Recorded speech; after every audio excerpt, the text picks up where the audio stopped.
or they think people of the book means he's not kafir. They misunderstood the terms. The word kafir does not mean atheist. It means not a Muslim. It means somebody who disbelieves in Islam. Okay? They can believe in Allah like the Quraysh of Mecca, and yet they worship other than Allah. They claim he has a daughter, or they claim he has a son, claim he has a mother, or claims he has a partner. And that will make them a kafir, because they are mushrik kafir. Okay? So these are the kafir asli. Okay, kafir al-kuffar al-asliyin, the original disbelievers, those who are born, although they were born on the tawheed, they were born on the fitrah of tawheed originally, but to a non-Muslim family, which of course made them into the religion of their own parents, Jews, Christians, fire worshippers, atheists, whatever the case may be. Or sometimes it could be they are born to a Muslim family, but then they sent them off to a school of the kuffar, and they made them into atheists, or they made them into agnostics. They made them into Jews or Christians or fire worshippers or Democrats, okay, or secularists. That's what happens or not.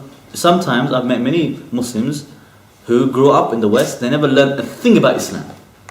They never learned a thing about Islam. Why? Because their parents, they thought, what's important for us is we want our kids to have good future. Let's make them doctor, focus on their education, not meaning to learn about Islam, learn about the truth, learn about the haqq, or learn about even the matters of the dunya, which you can learn according to Islam. I mean, you can learn alongside Islam. But no, they said, look, what's important is that he becomes doctor, he becomes engineer, he becomes lawyer, barrister. Why do we become barrister for? Why? But they want to send them to become these professionals. They want to have big salary in the future for themselves, to be stable. That's all they care about. Maybe out of love for them, because they're thinking you want them to have everything they need financially. But they don't understand what they're going to learn when they go to the schools. Then when they grow up and they don't want to wear the hijab, they can't understand what happened. Then when they come home with a girlfriend or a boyfriend, or he got somebody pregnant, or she got pregnant, they don't know what happened. They don't understand. Because they learn more than mathematics in these schools, and these colleges and universities. They learn their culture and way of life. They learn their own deen. They start to teach them that religion is just, it's just made up. It's fairy tale. It's just, the people, they made up something to worship. And the truth is that there is no God. That's the way that they teach them. It is because many of the teachers are atheists themselves, or they become so secular. So they have, especially the universities are full of socialists, which at the root of it is completely against religion of any sort, except their own. They don't see it as a religion, but it is. So so many kids, I've seen many people that grow up, into adults. They never learn the basic thing about Islam, from Tawheed, from La ilaha illallah, from Salah or anything. But they may have PhD, they might have become doctor or professional, but they left Islam. They never prayed a day in their life. They don't know the basic thing about La ilaha illallah, what it means. You say to them Tawheed, they don't know what it means. You say to them Iman, they never heard of it. And they will start to argue with you about evolution. Start to argue with you about democracy, about people making why? Because they never learned about Islam. They never learned about their own heritage. So they left Islam, became apostates. If they were Muslim at all in the first place. So it's a very serious matter. Okay, we have to understand that we are born with instincts of Tawheed, but our environment around us, our parents, our teachers, our community, they can make us leave our deen if we are not on guard. That's the lesson, the point I want to make here. This hadith teaches us all of us are born with that Tawheed as our own fitrah, our own instinct. But those around us, whether our parents or our teachers or the leaders or the rulers, Fir'aun used to force the people to worship him instead of Allah, and kill anybody who didn't worship him. Kill anybody who worshipped Allah. The people of the ditch. What's famous about the people of the ditch? Why? Because they wanted to worship Allah. Those in authority, they would fight them. So if you're not on guard against those people in authority, if you're not on guard against those people who want to call you away from the Tawheed and want you to fall into the hellfire, you're going to fall into it. You're going to be changed. Okay? And sadly, many people, they become so trusting of the government. You tell them what the government is doing, the UK government, what are they doing to Muslims? How they are harming Muslims. They will say it openly in front of everybody. But all they will say is, we don't have a problem with Muslims as long as they have British Islam, our form of Islam. But it's those extremists. And who do they mean extremists? Some people, they think when they say extremists, they're talking about they want to catch Anjum Chowdhury. That's it. The only one. All these special laws they're bringing into power, it's just to stop him. These take the children away. They got to take the children away from those extremists.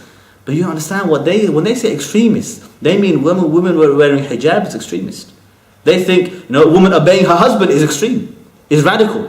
They think for a man to wear a beard or go to Jum'ah instead of going to work is extreme, is radical. They think for you to pray 5 times a day is radical. Don't be surprised. It is the deen they are against. But the naive person, they swallow and they say, no, government wouldn't do that. They are good. They think, David Cameron, Labour Party, Conservative Party, George Galloway, they're the ones, our heroes. George Galloway is a hardcore atheist, communist or socialist. He supports Bashar al-Assad. Why? Because he's communist as well. Okay? Why do you support Saddam Hussein against the Iraq war? Not because he cares about Muslims, because Saddam Hussein was backed as communist and he's socialist. They are the same deen. They're the same ideology. Do you understand? That's the reason why he criticizes the West, because they're capitalists. They have different ideology. Not because he likes Islam or because you're your friend. So Muslims will need to be on guard against the kuffar. Because Allah Ta'ala said that if they can make you turn you back from your deen, they will do it. Okay? I'll give you one with this verse, inshallah.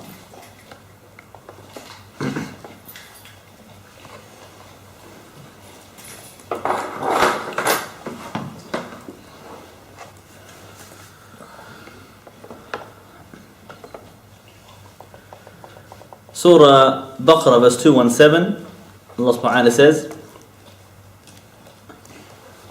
وَلَا يَزَالُونَ يُقَاتِلُونَكُمْ حَتَّى يُرُدُّوكُمْ عَنْ دِينِكُمْ إِنِ اسْتَطَاعُوا. He said, they will never stop fighting you until you turn back from your deen, if they can make you. Until they make you turn back from your deen, if they can. وَمَنْ يَرْتَدِدْ مِنْكُمْ عَنْ دِينِهِ فَيَمُتْ وَهُوَ كَافِرٌ فَأُولَٰئِكَ حَبِطَتْ أَعْمَالُهُمْ فِي الدُّنْيَا وَالْآخِرَةِ وَأُولَٰئِكَ أَصْحَابُ النَّارِ هُمْ فِيهَا خَالِدُونَ. And he said, and whoever among you apostates from his deen and he dies as a kafir, then all of their deeds will be lost in this dunya and the hereafter, and they will be in the hellfire, companions of hellfire, and they live there forever. Okay, so this is a good ayah that summarizes for us both of these points. Okay, the fact that there is kafir asli, and they will try and make you kafir murtad. And so whoever becomes apostate from Islam and becomes kafir, and he dies kafir, they will be in hellfire forever. So now Allah informed us that they will always have this role. This kafir asli will always have this role.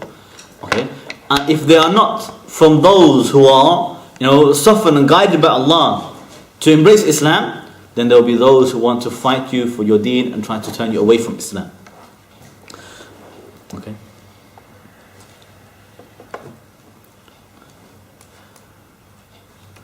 Also Allah subhanahu wa ta'ala said,